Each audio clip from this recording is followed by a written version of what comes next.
பிரியமானவர்களே, ஆண்டவராக இயேசு கிறிஸ்துவின் நாமத்தினாலே உங்கள் யாவரையும் நான் அன்போடு கூட வாழ்த்துகிறேன். எல்லாருமே சந்தோஷமா இருக்கிறீங்களா?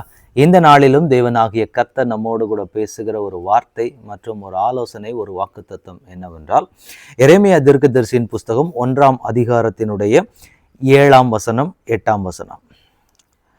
ஆனாலும் கர்த்தர், நான் சிறு பிள்ளை என்று நீ சொல்லாதே, நான் உன்னை அனுப்புகிற எல்லாரிடத்திலும் நீ போய், நான் உனக்கு கட்டளையிட்டவைகளை எல்லாம் நீ பேசுவாயாக. நீ அவர்களுக்கு பயப்பட வேண்டாம், உன்னை காக்கும்படிக்கு நான் உன்னுடனே இருக்கிறேன் என்று கர்த்தர் சொல்லுகிறார். இந்த வார்த்தை கேட்டுக்கொண்டிருக்கிற எனக்கன்பான தேவனுடைய பிள்ளைகளே, தேவன் நமக்கு ஒரு வாக்கு கொடுக்கிறார்.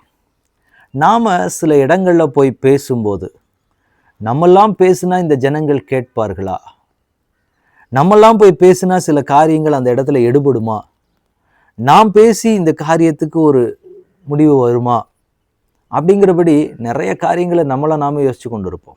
இப்போ இந்த இடத்துல எரேமியா தீர்க்கதரிசியின் இடத்துல ஆண்டவர் சொல்லுவார், நான் உன்னை தெரிந்தெடுத்திருக்கிறேன், உன்னை தீர்க்கதரிசியாக நான் முன்குறித்திருக்கிறேன், உன் மேல அந்த அழைப்பு வைக்கப்பட்டிருக்கிறது, தாயின் கருவில் தோன்றும் முன்னே உன்னை பரிசுத்தப்படுத்தி உன்னை நான் ஜாதிகளுக்கு தீர்க்கதரிசியாக அறிவித்தேன் என்று ஆண்டவர் சொல்லுவார். அப்போ சொல்லும்போது அவர் சொன்ன வார்த்தை, இப்படியெல்லாம் இது எப்படி சாத்தியமாகும்? நான் பேச அறியாமல் நான் சிறு பிள்ளையா இருக்கிறேனே, என்னால் அவ்வளவுக்கெல்லாம் பேசிட முடியாது அப்படின்னா, ஆண்டவர் அங்கே இடத்துல சொல்றாரு, நான் உன்னை அனுப்புகிற இடத்துக்கு நீ போய் பேசு. உன் வார்த்தையை கேட்குற ஆட்கள் என்ன செய்ய முடியாது, உன்னை எதுவுமே என்ன செய்ய முடியாது, பண்ண முடியாத அளவுக்கு உன் கூட நான் இருந்து உன்னை நடத்துவேன். இன்றைக்கு ஆண்டவர் நமக்கும் அதே தான் சொல்லுகிறார். இன்றைக்கு அநேகமான இடங்கள்ல நாம போய் நின்று பேசுகிறதற்கு சில இடங்கள்ல யோசிக்கிறது உண்டு. நாமெல்லாம் இந்த இடத்துல போய் பேசுனா நம்ம பேச்செல்லாம் அங்கே எடுபடுமா? நாம பேசுறதெல்லாம் அவங்க கேட்பாங்களா? முதல்ல அவங்களாம் எவ்வளவு ஒரு பெரிய ஸ்தானத்துல நிக்கிற ஆட்கள், எப்படிப்பட்ட நிலைமையில நிக்கிற ஆட்கள், அவங்களாம் நம்ம பேசுறதெல்லாம் கேட்பாங்களா அப்படின்னா, நிச்சயமாக ஆண்டவர் இன்றைக்கு நமக்கு என்ன வாக்கு கொடுக்கிறார் அப்படின்னா, நிச்சயமாக அவங்க கேட்பாங்க. ஏன்னா நம்மோடு கூட கர்த்தர் இருக்கிறார். நம்ம இதெல்லாம் பண்ண போய் நமக்கு ஏதாவது பிரச்சனை ஆயிட்டுன்னா என்ன ஆகிறதுன்னு யோசிச்சிங்கன்னா, ஆண்டவர் வாக்கு கொடுக்கிறார், உன்னை காக்கும்படிக்கு நான் உன்னுடனே இருக்கிறேன். அதனால தேவனுக்காக நாம சில இடங்கள்ல பேசப்பட்டு தான் ஆக வேண்டும். தேவன் நம்மை கொண்டு சில வார்த்தைகளை, சில காரியங்களை ஆண்டவர் தேசத்துக்கு கொண்டு போகிறார். இதெல்லாம் சொல்ல முடியுமா? இதெல்லாம் நம்ம சொன்னா கேட்பாங்களா? இதெல்லாம் இப்படியா அப்படியான்னு சொல்லி நம்ம இருதயத்துக்குள்ள நிறைய விதமான காரியங்கள் போகும். இந்த சூழ்நிலைக்கு ஏற்றபடி நாம போய் பேசினா இந்த காரியங்கள் எல்லாம் அங்கீகரிக்கப்படுமா? இந்த காரியங்கள் எல்லாம் ஏற்றுக்கொள்ளப்படுமா அப்படின்னு சொல்லக்கூடிய ஒரு நிலைமையில நீங்க இருப்பீங்கன்னா, ஆண்டவர் சொல்றாரு, நீங்க அப்படியெல்லாம் யோசிக்க வேண்டியதே கிடையாது. இப்ப இந்த இடத்துல எரேமியா தீர்க்கதரிசி சொல்லுகிற ஒரு காரியத்தை பார்க்கும்போது, ஆண்டவரே, நான் பேச அறியேன், நான் சிறு பிள்ளையா இருக்கிறேன், என்னால இதெல்லாம் பண்ணிட முடியாதுன்னும் போது ஆண்டவர் சொல்றாரு, அப்படியெல்லாம் நீ சொல்லக்கூடாது. நான் உனக்காக பேசுவேன், நான் உனக்கு வார்த்தையை கொடுப்பேன், அந்த வார்த்தையை நான் உனக்கு எந்த இடத்துல போய் சொல்றேனோ அந்த இடத்துல நீ போய் சொல்லு. அந்த இடத்துல எந்த பாதிப்பும் வராதபடிக்கு நான் பார்த்து கொள்ளுகிறேன். அது என்னுடைய காரியம். நீ என்ன பண்ணணும் அப்படின்னா, இன்றைக்கு ஆண்டவர் நம்ம கிட்ட எதிர்பார்க்கிறது ஒரே ஒரு விஷயம்தான், எனக்காக நீங்க நிற்கணும், அவ்வளவுதான். பேசுற காரியங்கள் எனக்கு அப்படியெல்லாம் பேச தெரியாது, இப்படியெல்லாம் பேச வராது அப்படின்னா, ஆண்டவர் நம்ம கிட்ட சொல்ற வார்த்தை என்னன்னா, உனக்கு பேசதான் வராது, ஆனா நிக்க முடியும்ல அந்த இடத்துல, நில்லுங்க, நான் பேசிக்கிறேன்னு ஆண்டவர் சொல்றாரு. ஆயத்தமா இருக்கிறீங்களா? இன்றைக்கு தேவனுடைய அழைப்பையும் தரிசனத்தையும் பெற்றுக்கொண்டிருக்கிற தேவனுடைய பிள்ளையே, இதெல்லாம் நான் செஞ்சிட முடியாது, இதெல்லாம் நான் பண்ணிட முடியாது, இதெல்லாம் சாத்தியம் ஆகிறதே கிடையாதுன்னு சொல்லி நிறைய நேரங்களில் நீங்களே நினைச்சிட்டு இருக்கிறீங்க. ஆனா ஆண்டவர் என்ன சொல்றாரு அப்படின்னா, உங்களுக்கு பேச தெரியாது, உண்மைதான், சரியா உங்களுக்கு பேச்சு வராது, கூட்டத்தை கண்டாலே நீங்க பயப்படுற ஆள் தான், ஸ்டேஜ் ஃபியர் பயங்கரமா இருக்கும். ஆனா ஆண்டவர் சொல்றாரு, அத்தனை பேருக்கு முன்னாடி நான் உன்னை பயன்படுத்துவேன்னு ஆண்டவர் சொல்லும்போது எப்படி இருக்கும் அப்படின்னா, கண்டிப்பா அதை ஏத்துக்கவே முடியாது.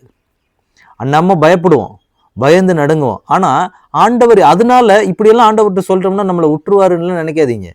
அப்படியெல்லாம் நம்ம சொன்னாதான் நம்மளை ரொம்ப பிடிச்சிக்கும் ஆண்டவருக்கு. ஏன்னா ஆண்டவருக்கு எல்லாம் தெரியுங்கிறத விட எதுவுமே தெரியாதுங்கிற ஆள் தான் ஆண்டவருக்கு ரொம்ப பிடிக்கும். அப்படி லிஸ்ட்ல தான் உங்களை ஆண்டவர் சூஸ் பண்ணி இருக்கிறாரு. நீங்க நினைக்கிறீங்க, ஆண்டவர் இதெல்லாம் விட்டுட்டு போயிட்டேன்னா, இப்படியெல்லாம் நான் சொல்லிட்டு ஆண்டவரிடத்துல இருந்து நான் தப்பிச்சுக்கலான்னு நினைக்கிறீங்க. ஆனா ஆண்டவர் என்ன பண்றாரு அப்படின்னா, அப்படி இருக்கிறதுனாலதான் என்னால ஒண்ணுமே பண்ண முடியாது, என்னால எதுவுமே செய்ய முடியாது, ஆண்டவரே நான் பேச அறியேன், சிறுபிள்ளையா இருக்கிறேன் அப்படின்னு சொல்லி அந்த மனுஷன் சொன்னது மாதிரி தான் இன்னைக்கு நாமளும் சொல்லிட்டு இருக்கிறோம். நிறைய நேரங்கள் ஆண்டவர் நம்ம பயன்படுத்தணும்னு நினைக்கிற பொழுதெல்லாம், நம்ம ஊழியர்கள் மூலமாக வச்சு உங்களை எப்படியாவது ஆண்டவர் பயன்படுத்த வைக்கணும்னு நினைக்கும் போது நம்ம என்ன பண்ணுவோம் தெரியுமா? இதெல்லாம் எங்களுக்கு வராதுன்ட்டு நம்ம எஸ்கேப் ஆயிடலாம்னு நினைப்போம். மனுஷங்க கிட்ட நீங்கள் எஸ்கேப் ஆகலாம். உங்கள் சபையை நடத்தக்கூடிய ஊழியர்கள் உங்களுக்கு தெரிந்த ஆட்கள் கிட்ட நீங்கள் மீறி போகலாம். ஆனால் கர்த்தர் இடத்துலேருந்து நீங்கள் தப்பிக்கவே முடியாது. இப்போ அந்த இடத்துல இந்த தேவ மனிதருக்கு சொல்கிற ஒரு காரியமே அதுதான். இந்த தீர்க்கதரிசிக்கு ஆண்டவர் அதை தான் சொல்கிறாரு. நான் பேச அறியேன், சிறு பிள்ளையாக இருக்கிறேன் அப்படின்லாம் நீ சொல்லக்கூடாது. உன்னை நான் முன்குறிச்சிருக்கிறது ஒரு தீர்க்கதரிசியாக நான் உன்னை தெரிந்தெடுத்திருக்கிறேன் தான். உன்னை எந்த இடத்துக்கு அனுப்புறனோ நீ போய் பேசுவ. ஆனால் அங்கே இடத்துல ஒன்றுமே நடக்க போகிறது கிடையாது. யாருமே உனக்கு விரோதமாக எழும்ப போகிறதும் கிடையாது. ஆண்டவர் வாக்குத்தத்தத்தை கொடுத்து தான் எங்கே நம்ம அனுப்புறதா இருந்தாலும் அனுப்புவார். இன்றைக்கு ஆண்டவர் நமக்கும் அதை தான் வாக்குத்தத்தமாக கொடுக்குறாரு. என்ன அப்படின்னா, உங்கள் வாயோட அவர் வாயாக வைத்து ஆண்டவர் பேசுவார். நீங்கள் போய் அந்த இடத்துல நின்னா மட்டும் போதும். உங்களுக்கு பேசத்தானே தெரியாது, நிற்கலாமே, நிற்க தெரியும்ல, நில்லுங்க. உங்களை மறைச்சு ஆண்டவர் பேசுவார். உங்கள் மூலமாக அநேகருக்கு வார்த்தையை கொடுக்க வேண்டும் என்பது தேவனுடைய அநாதி தீர்மானம். அப்போ ஆண்டவர் உங்களோடு கூட பேச நினைக்கும் போது நீங்கள் என்ன பண்ணணும் அப்படின்னா, அதுக்கு உங்களை முழுவதுமாக நீங்கள் விட்டு கொடுக்க வேண்டும். ஆண்டவரே, என்னை எடுத்து பயன்படுத்துங்க. ஒரே வார்த்தை தான் போதும். ஆண்டவரே, என்னை முழுவதுமாக நீங்கள் ஆட்கொண்டுங்க. பேச போகிறது நான் அல்ல, ஆவியானவர் என்னை மறைத்து நீங்கள் வெளிப்படுங்க. பேச போகிறது நீங்கள் கிடையாதுங்க. நீங்கள் பேசினா தான் பயப்படணும், நீங்கள் பேசினா தான் யோசிக்க, நீங்கள் போய் நிற்க தான் போகிறீங்க. ஆண்டவருக்கு வேண்டியது ஒரே ஒரு பாத்திரம் மட்டும்தான். ஒரே ஒரு சரீரம் ஆண்டவருக்கு தேவை. ஒரே ஒரு நாவு ஆண்டவருக்கு தேவை பேசுவதற்கு. அதுக்கு ஆண்டவர் உங்களை எடுத்து பயன்படுத்தணுங்கிறது தேவனுடைய திட்டம்.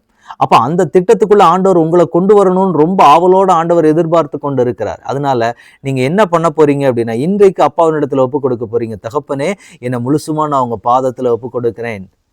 அன்றைக்கு எரேமியா தீர்க்கதரிசிக்கு சொன்னதை போல, எரேமியா தீர்க்கதரிசி உங்க முன்னாடி அறிக்கையிட்டதை போல, ஆண்டவரே, என்னாலையும் பேச முடியாது, என்னாலையும் ஒண்ணுமே பண்ண முடியாதுன்னு நான் நிற்கிறேன். ஆனால் நீங்க எனக்கு வாக்கு கொடுக்குறீங்க, உன் கூட நான் இருந்து உன்னை பேச வைப்பேன், ஒருத்தரும் உனக்கு விரோதமாக நிற்க முடியாதுன்னு கர்த்தர் வாக்கு கொடுக்குறீங்க. அந்த வாக்கு தத்துவத்தை பிடிச்சிக்கிட்டு நான் நிற்கிறேன்னு சொல்லி அப்பாவிடத்தில் ஒப்பு கொடுக்கலாமா? ஜெபிக்கலாமா? தகப்பனே, உடைய கரத்தில் இந்த வார்த்தை கேட்டுக்கொண்டு இருக்கிற ஒவ்வொரு பிள்ளைகளையும் நான் ஒப்பு கொடுத்து செபிக்கிறேன். ஆண்டவருடைய அழைப்பையும் தெரிந்தெடுத்தலையும் பார்த்து, ஆண்டவரே, உடைய பிள்ளைகள் தயங்கின நிலைமையில் இதெல்லாம் நம்மளால் செஞ்சிட முடியுமான்னு சொல்லி ஒரு மலைத்து போன ஒரு நிலைமையில் நிற்கிறாங்கப்பா. ஒரு விஷயம், உடைய பிள்ளைகளை தயவாய் நீர் கண்ணோக்கி பார்ப்பீராக. உம்முடைய கரம் உடைய பிள்ளைகளோடு கூட இருந்து நடத்தட்டும். தகப்பனே, அந்த பிள்ளைகளுக்கு வேண்டிய பலனை கொடுப்பீராக. உமக்கென்று வார்த்தைகளை கொடுக்கிற அநேக இடங்களுக்குள்ள கர்த்தர் உடைய பிள்ளைகளை பயன்படுத்த போறீங்க. அதற்கு உடைய பிள்ளைகளை கர்த்தர் ஆயத்தப்படுத்தி தெரிந்தெடுத்திருக்கிற தயவு உமக்கு ஸ்தோத்திரம். அந்த பிள்ளைகள் ஒவ்வொருவரையும் தேவனாகிய கர்த்தர் பலப்படுத்தி அவர்களுக்கு வழி நடத்தும்படி தகப்பனே, உடைய கரத்துல முழுவதுமாக ஒப்பு கொடுக்கிறோம். பரலோகத்தின் தேவனுடைய பிள்ளைகளை ஆளுகை செய்யுங்க. வேண்டிய பலத்தையும் ஞானத்தையும் சத்துவத்தையும் கொடுத்து உடைய பிள்ளைகளை நீர் உடைய கரத்திலே வைத்து வல்லமையா எடுத்து பயன்படுத்தி நீர் மகிழும்படி உடைய கரத்துல ஒப்பு கொடுக்கிறோம். ஆளுகை செய்யுங்க, வழி நடத்துங்க. இயேசு கிறிஸ்துவின் நாமத்தில் ஜெபம் கேளும் எங்கள் நல்ல பிதாவே. ஆமேன், ஆமேன், ஆமேன். God bless you.